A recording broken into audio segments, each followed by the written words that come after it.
the dynamics around your personal relationships and maybe also your work life and your sense of self-expression may be a little bit challenged right now based on some interesting dynamics we have going on astrologically. And this full moon coming up on Tuesday, August 1st, in sidereal Capricorn. So the Western astrologers are out there talking about full moon in Aquarius. This one's in sidereal Capricorn. We'll talk about what that means in a moment. This full moon in particular is a good time to just consider the dynamic of all the things I just mentioned, like your personal relationships and your personal power and the sort of routines and structures in your life to maximize all those things because they all should, sort of commingle and serve the betterment of ourselves and our lives, right? Like, so it shouldn't just be our personal power and our work life and our sense of abundance and what we're trying to create in this world, nor should it just be only focused on relationships. But astrologically, those things are sort of all coming into play, maybe creating some sort of tension there, which is ultimately for our betterment, for our like bringing up issues to show us where we could do a little bit better and make these things more harmonious. So this full moon is presenting an opportunity to look at that and um and see what we can improve on, see what we can release to make these things better. So let's dive into astrologically why. First, I would like to extend you a warm welcome to the Yogi Scopes podcast. I'm your host, Rosemary Holbrook. I'm a Vedic sidereal astrologer, which means, like I was saying, in sidereal astrology, this full moon is happening in Capricorn. And if you look at the night sky, if you get one of those apps or maybe a telescope and you know what you're looking at with the telescope, but the apps will tell you, the full moon will actually be in the constellation of Capricorn, which to me feels good. There's nothing necessarily wrong with the tropical zodiac, but if you're new to Vedic astrology or maybe new to astrology in general, maybe you found this podcast because you like yoga and you don't know much about the deeper meanings and layers of astrology. Maybe you didn't even know before this moment that there was more than one zodiac. So I have an article on my website. It's always linked in the show notes on the podcast. I don't always put it in the description on YouTube, but you can find it in the articles section on my website about the differences, more about the sidereal zodiac. But just suffice it to say, it is more astronomically accurate, which to me feels good.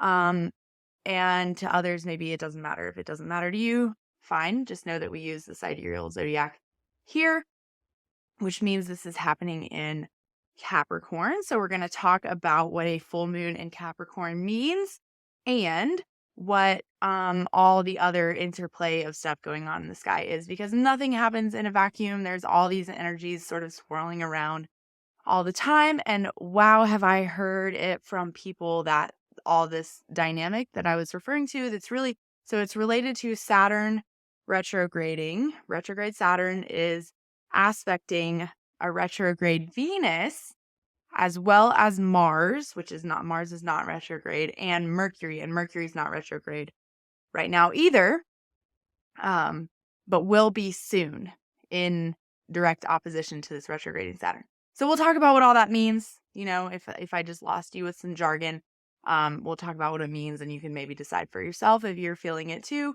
And then, of course, we'll end with yoga practices and journal prompts to help you make the most of this energy so that you can sort of maybe theme your classes or sort of tap into these energies rather than trying to flow against them in your life via yoga and journaling. So let's talk first about these other things happening. I want to talk about the full moon, but I keep hearing from folks that, as I suspected, this Venus retrograde is absolutely bringing up issues from childhood trauma, perhaps some generational trauma, which means it's a good time to do inner child work. Are there ways that you had to survive in your youth ways that you had to be and show up in the world that maybe are no longer serving you, that might not be serving your relationships the best in adulthood. So I suspect you probably know, like I probably don't need to tell you, um, like there's probably some sense of your being that's like, wow, I was maybe like quiet as a kid because I got picked on or something like that, right? Or um do you have a tendency to, do you know your attachment style? These kind of things we went over in the workshop that we did for this. It's already loaded up as the recording for folks in the membership. Um, do you know your attachment style? Do you know how that affects your relationships, how you show up in relationship? This kind of thing is just in general being brought up by Venus retrograde. And so Saturn is also retrograding. Saturn has to do with our routines and structures and sort of like our hard work, sort of like daily habits. Saturn is very much like every time I see a post from James Clear, the guy who wrote Atomic Habits, I'm like, this guy, I gotta find his chart because he is like Saturn talking. When I read one of his posts, I'm like, did Saturn write that? Because, like maybe his chart is like really Saturn dominant or something, I suspect, because that whole idea of tiny, small habits that are like not glamorous, um, those are like what's going to get you the outcomes that you want in life. And that's the message of Saturn. And so when Saturn's retrograde, it might be a time to course correct. Like, so James Clear, the author of Atomic Habits, often also talks about how the analogy of like a boat or a plane and their navigation systems are different than like us driving on the road, because we have to just follow the road, and that's a different animal than if you are just in open air or open water and you're following a compass heading. And so if your compass heading is just 1 degree off, by the time you've gone a really long way, you end up far from your desired outcome or desired destination. And so Saturn retrograde might be presenting to you ways in which your compass heading might be a little bit off. So it's important to always, in my opinion, always have a greater vision for your life and know where you're headed, right? And then these astrological happenings will challenge you, and they will show you ways in which you might be getting off course. And Saturn retrograde is a transit that really highlights these things. If you're experiencing challenges, or if you're feeling um, maybe sort of directionless, that actually maybe has a little bit more to do with Neptune retrograde in Pisces right now. This feeling of being um, disillusioned with what you're doing, right? Disillusioned with uh, things that could be an element coming up. So these are all other things happening, but the Saturn retrograde particularly is extremely relevant to this full moon because Saturn, or Capricorn, is ruled by Saturn. And I told you, astrology for yogis students, that you would hear people say, like, I just meant to say Capricorn and I said Saturn. It's a Freudian slip. You'll pay attention. You'll hear other astrologers do it, interchange the planets with the name of the sign that they're talking about, because the qualities of any sign are derived from the ruling planet, partially, in large part by the ruling planet. And so Saturn rules both Capricorn and Aquarius. And Saturn is in Aquarius right now, retrograding. This full moon is happening in Capricorn. So there's a few things going on. Like I mentioned, there's a relationship between this Saturn retrograde and the Venus retrograde, and also Mars. And Mars has to do with like our ambition and our drive and our motivation specifically. So Saturn says, rely on discipline over motivation. Mars says, let's have some motivation to get things done. So when Mars is receiving that drishti, that gaze from Saturn, there's an energy of, even more so probably, it's a good time to rely on discipline over motivation. your motivation might be feeling a little bit restricted or clouded. And so it's a good time that if you've got things in this lifetime that you're hoping to accomplish, to rely on that discipline instead, because motivation might be fleeting, might be extra fleeting right now. And the fact that Mars is sitting there with Venus might be bringing this element of um, masculine feminine balance into question. And then with Mercury there, just adding the whole communication element. How are you communicating um, your internal masculine feminine? Like, how is that coming up? Are you, maybe even exploring some like gender fluidity within yourself? What does it mean to like exist within gender roles or without gender roles, right? This kind of thing is going on. And all of that ties back to Saturn because these themes are being tied together right now because they are mutually aspecting each other, because Saturn is in Aquarius and Venus retrograde and Mars and Mercury are all over here in Leo. And soon Mercury will go retrograde in Leo as well, just adding fuel to that communication challenge fire, if you will, and self-expression fire. So what does this all have to do with the full moon?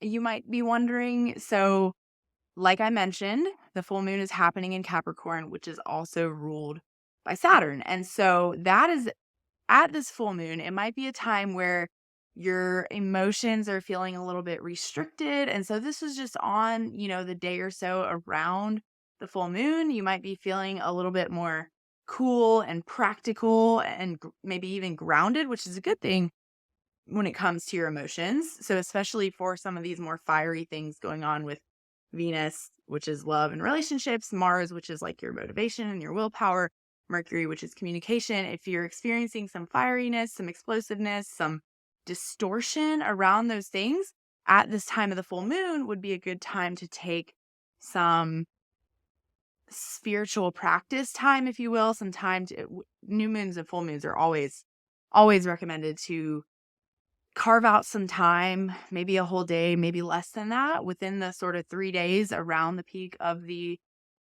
new or full moon, to tap into that spiritual practice, to carve out that space for yourself.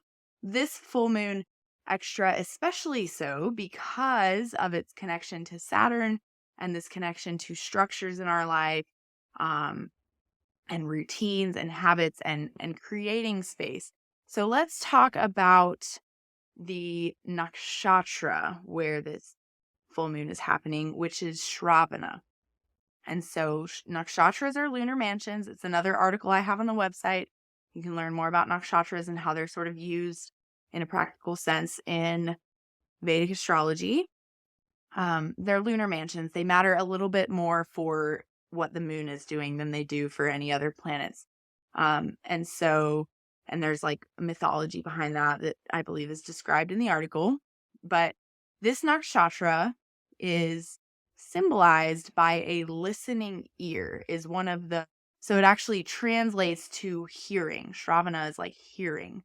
And then also has this other symbol we'll talk about in a moment of 3 footprints in an uneven road, because it also has this connection to Vishnu and this idea. There's a story there too about the like limping with 3 steps. So we'll talk about how that relates in just a moment. But so the overall energies of this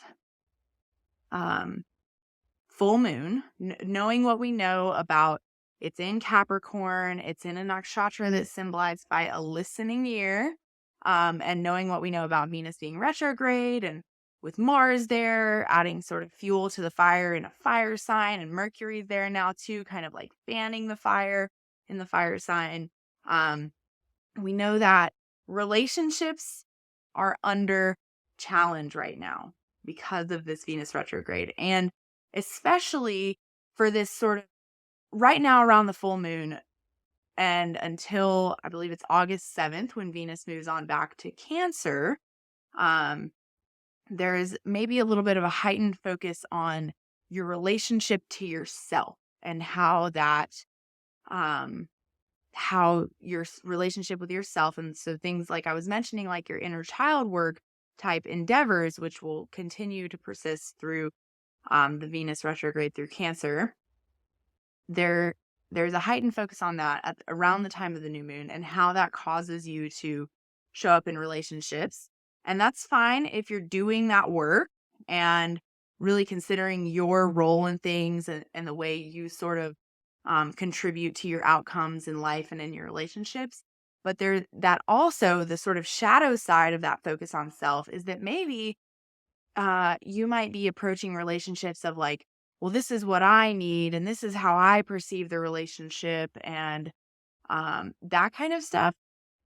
So at this full moon, it's a good time to tap into your active listening in relationships, for one thing, but also, are there any signs from the universe going on around you, like where things just might not be aligned anymore? So this is what I was saying with the Saturn and the course correcting thing. While Saturn is retrograde, um, are you hearing little hints from the universe, from whatever, that something in your life is just not a right fit, or you are sort of off course a little bit? And what is your North Star? Like, what is the compass heading that you're following? And can you tap into deep listening to, maybe it's the people around you, maybe it's how your nervous system reacts to certain situations or relationships? How do you know? And like, I'm not here to tell you, within your being when something's not right.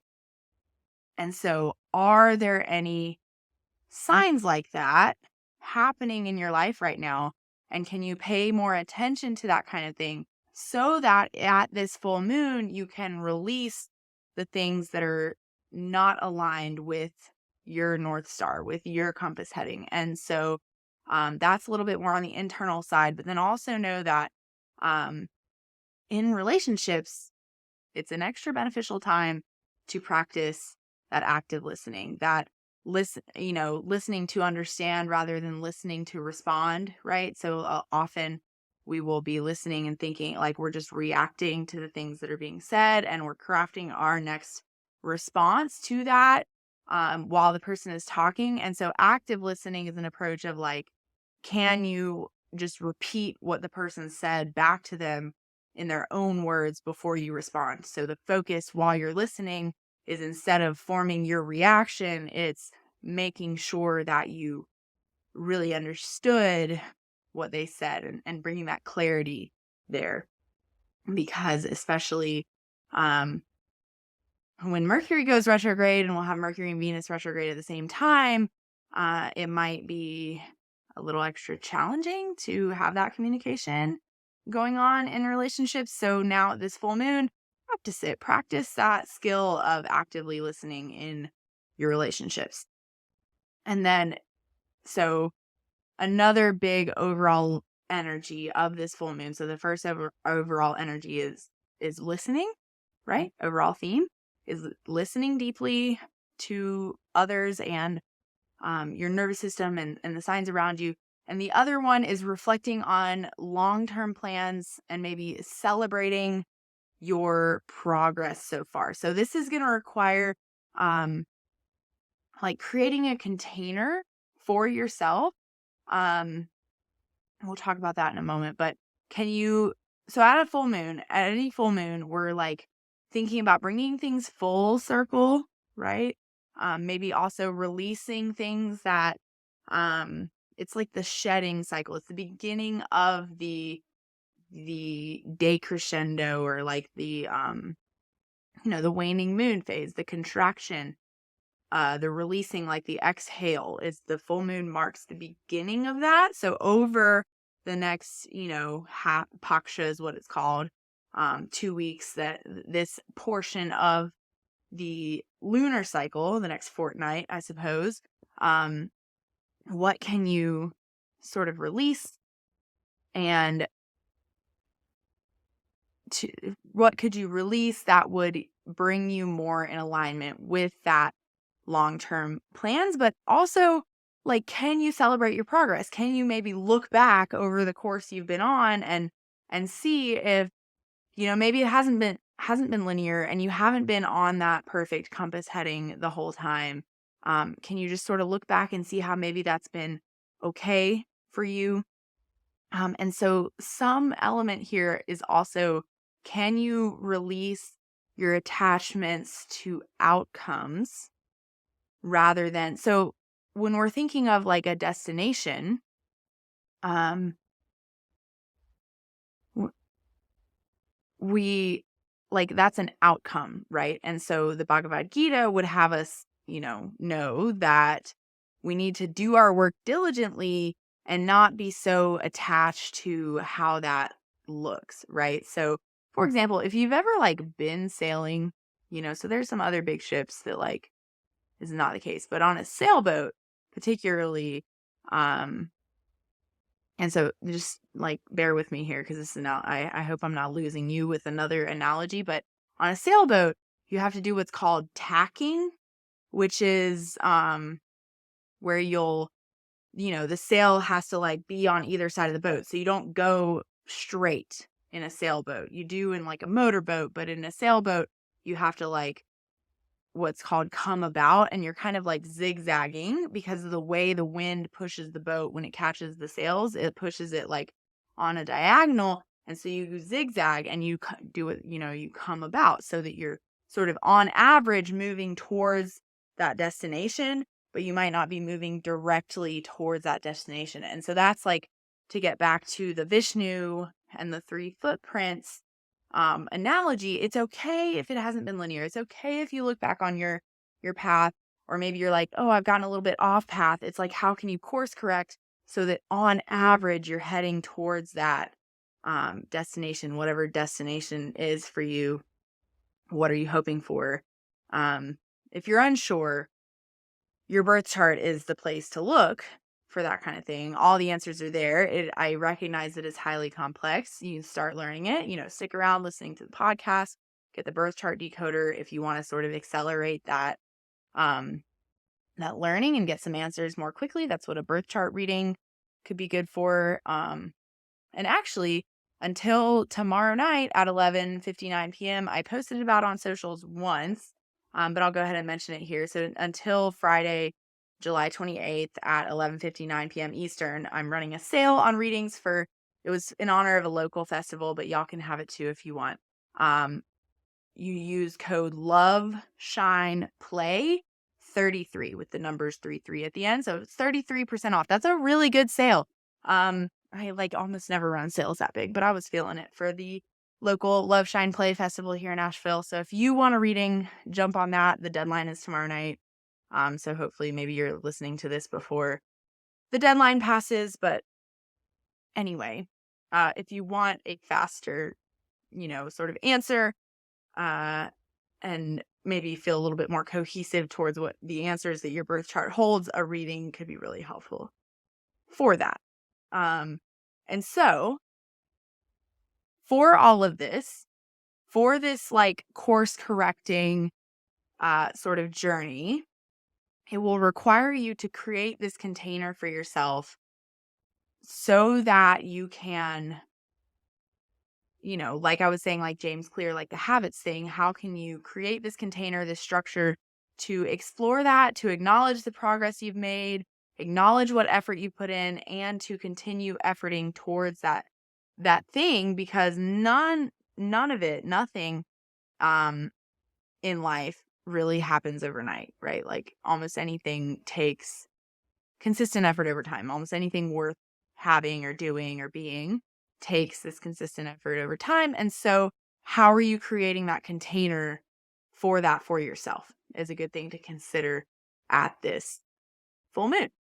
So how does all of this show up in yoga practice? First of all, so I always like to think of how these themes could show up in an asana practice. So like if you're a teacher, which turns out, of the listeners that I talk to and when I run surveys and polls and stuff, turns out a lot of you are yoga teachers. If you're not, it's okay. It's not a requirement. But if you're a teacher, how in your classes, or if you're a student, if you have any sort of like home practice, especially, how can you create a space to listen to your body, or if you're a teacher, to facilitate your students to listen to theirs more? So, um, this is an important value of mine as a trauma informed yoga teacher. Um, and a budding yoga therapist. I'm almost there with my certification. It's been a long journey. So that's one of the things for me. It's like I'm course correcting on that journey in my personal life, and kind of shifting how I approach my days to create more time as I bud into a yoga therapist. So just for example, um, that's how it's showing up for me. But in your classes, when I was early on in the journey of, trying to teach this trauma informed yoga and create space for folks to listen to their bodies more in class, the reactions I would get often from students was, I would say, like, and now sort of like yogi's choice or this kind of thing. And people would like look around for what they were supposed to be doing. And so over time as a teacher, I've gotten better about facilitating that, the things to say to make folks feel comfortable with exploring their sensations. But so if you're a teacher, that's something to work in, is how can you create more spaces, nooks and crannies in class to not tell your students what they should be experiencing, but create that space for them to hear their inner sensations and experience it for themselves. But then as a student, so if you are a teacher, hopefully you're still a student as well. And like in your own practice, even if you're not a teacher, how can you create more space in your life to listen to your body? So instead of worrying about, is your, shape perfect, can you worry more about what it feels like? Can you do a kind of practice, especially around this full moon, that invites that? And so if you want to see it in action, please join us at the Yogi Scopes flow that will be next Wednesday, because the full moon is peaking on Tuesday. So next Wednesday, it's at 5:30 a.m. Eastern time, which I recognize is early for a lot of people, and in the middle of the night, depending on your time zone. But if you sign up, if you RSVP, you will get the recording sent to you immediately. So you can go to yogiscopes.com/classes to sign up for that. If you want to see it in action, practice it. That's a lot of what we'll be exploring in that asana practice. And so another yoga practice for this full moon is Jnana yoga, the knowledge yoga. So yoga, traditionally, the philosophy and all of it is an oral tradition. So can you, I don't know, listen to an audiobook, or you're already listening to a podcast? Can you tap a little bit more into that oral tradition around this full moon, producing or pursuing knowledge through listening? And so that might be, learning something new philosophy wise, getting an audiobook, going to a teacher's lecture, like whatever. Can you make some space for that in your life and in your practice? Because there's magic there as well. And then also, in an asana sense, is flowing movements for the legs. So the reason I say the legs is, so Capricorn rules over the knees. And so Aquarius is like the lower legs. We have a lot going on in Capricorn and Aquarius. They have this full moon's in Capricorn. Saturn is retrograding in Aquarius. So, and then the moon is like water. So can you invite this water element in the legs? And so I've been sharing on Instagram little, like, not very often, but I'm trying to do it more. So if y'all could like jump on there and let me know if you like it. It's just Yogi Scopes, just like the podcast. YOGISCOPES is my Instagram handle. I've been sharing, and I'll try to share a little example of like what I mean by this on Instagram sometime between now and then, because it's fun for me to do. And I feel like there are some things that just saying out loud on a podcast I can't do as good justice to as I can with a video on the internet. So yeah, so that's your yoga practices. So your journal prompts for this full moon are: 1, have you gotten attached to outcomes over processes or goals? So in what ways could you be more open to achieving your vision in different ways than you may have pictured? So this has to do with that course correcting thing. Are you really, really attached to you're like, I know this is my North Star. This is where I'm headed. This is what I want to do with my life. And you've become really, really attached to certain things that you may have started doing, uh, or whatever because when you started them, they were what made the most sense to get you there. But maybe for whatever reason, they're not serving you in the same way anymore. And so just, can you examine that? Can you examine your attachments? Can you examine, especially your attachments to the things you do and the ways you do them, and if they are still serving your highest vision for your life? Because that's the thing. We know, especially if you made it this far into a yoga and astrology podcast, you probably have some sense that um, we have to keep shedding and cycling and up leveling and going on this nonlinear journey towards the destination, towards whatever your vision or dharma is. And so can you just consider, because sometimes we're like, I started this for this reason, but maybe now it's not as aligned. And if we don't examine this on a regular basis, we'll just get out of alignment quick. So that's the whole energy of this full moon. And then, so journal prompt number 2 is consider the areas of your life that could benefit from more structure and organization. And how can you create routines and systems to support your ambitions? So that has to do with all the Saturn stuff that I mentioned. So the main questions to ponder for the full moon are you listening well to those around you, to your nervous system, to the signs from the universe or God or whatever you choose to, when you hear signs, where do they come from? When you get feelings, where do they come from? And can you course correct? Can you release things that feel a little bit less aligned to that overall vision? Release habits, release activities, and create space for yourself to be on that nonlinear journey. Create that structure for yourself to trust the process and know that it's not linear. So that's all. I hope to. Okay, so last couple reminders before we close out is that coupon for a reading. If you'd like to get a reading, they are on sale for 33% off until Friday, July 28th at 11:59 p.m. Eastern time. That's when that Love Shine Play 33 coupon expires.